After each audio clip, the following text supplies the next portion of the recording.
ഇന്ന് 28 ഡിസംബർ 2024.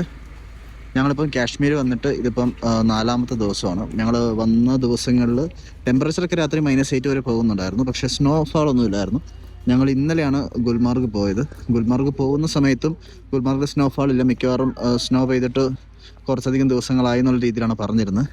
ഞങ്ങൾ ചെന്നൊരു ഉച്ച 12 മണിയൊക്കെ കഴിഞ്ഞപ്പോഴത്തേനും സ്നോ സ്റ്റാർട്ട് ചെയ്തു. ആ സമയം തൊട്ട് ഫുൾ ടൈം ഇന്ന് രാവിലെ വരെ കണ്ടിന്യൂസ് സ്നോഫാളായിരുന്നു. അപ്പോൾ ഞങ്ങൾ ശരിക്കും പറഞ്ഞാൽ നമ്മൾ ഗുൽമാർഗിലേക്കുള്ള എൻട്രി ഒരു താൻമാർഗ് എന്ന് പറയുന്ന സ്ഥലം വരെ നമ്മൾ ബസ്സിന് പോയിട്ട് അവിടുന്ന് നമ്മൾ ചെയിൻ വെഹിക്കിൾസ്, അതായത് വണ്ടിയുടെ പുറകിലത്തെ ടയറിൽ ചെയിൻ ഇട്ടിട്ട് ഓടുന്ന രീതിയിലുള്ള വെഹിക്കിൾസിനാണ് നമ്മൾ പോയിക്കൊണ്ടിരിക്കുന്നത്. അപ്പം ചെയിൻ വെഹിക്കിൾസിൽ താൻമാർഗിൽ നിന്ന് ഗുൽമാർഗ് വരെ പോകാൻ 16 കിലോമീറ്റർ ഉണ്ട്.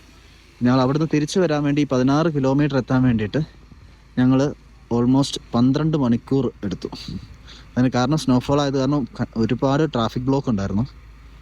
അതുപോലെ തന്നെ ട്രാഫിക് ബ്ലോക്കിൻ്റെ കൂടെ തന്നെ ഒരുപാട് വണ്ടികൾ സ്ട്രാൻഡ് ചെയ്തു. സൈഡിലുള്ള കാനയിലേക്ക് ഒട്ടൊക്കെ വണ്ടികൾ മറിഞ്ഞു വീണു. അങ്ങനെ വണ്ടികളെല്ലാം ബ്ലോക്കായി കിടന്നിട്ട് ഓൾമോസ്റ്റ് 12 മണിക്കൂർ എടുത്തിട്ടാണ് നമ്മൾ താഴെ താൻമാർഗിലെത്തിയത്. താൻമാർഗിൽ നിന്ന് വീണ്ടും ശ്രീനഗറിലേക്ക് എത്താനായിട്ട് ഞങ്ങൾ വീണ്ടും 4 മണിക്കൂറോളം ട്രാവൽ ചെയ്യേണ്ടി വന്നു.